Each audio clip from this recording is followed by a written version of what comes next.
सभी दोस्तों का जय श्री राम और हर महादेव और जय श्री श्याम। तो अभी पानी पीने के लिए बैठे हुए थे और ये आप तालाब देख सकते हो, बहुत ही अच्छा वाला तालाब है। हवा भी अच्छी आ रही है, इसकी वजह से थोड़ी देर बैठे हुए 5-10 मिनट के लिए। तो मिलते भी आपको थोड़ी देर बाद घर जाके, कुछ काम है इसकी वजह से।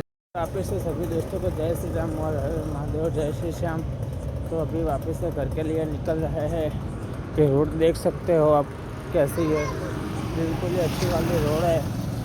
तो प्यार सपोर्ट बना रखा, कमेंट में लिखते रहना जय श्री राम हर हर महादेव और जय श्री श्याम। देखो मेरे को मॉर्निंग में टाइम मिलता नहीं है, इसकी वजह से मैं नाइट में वीडियो शूट करता हूँ और पॉसिबल होगा तो मॉर्निंग में भी बनाएगी, ऐसा कुछ नहीं है अपने। तो प्यार सपोर्ट बना रखा, कमेंट में लिखना जय श्री राम हर महादेव जय श्री श्याम। तो जाते खाना पाना वापस से खाते हो, वापस सो जाते हो, सुबह जॉब के लिए भी जल्दी निकलना है, इसकी वजह से।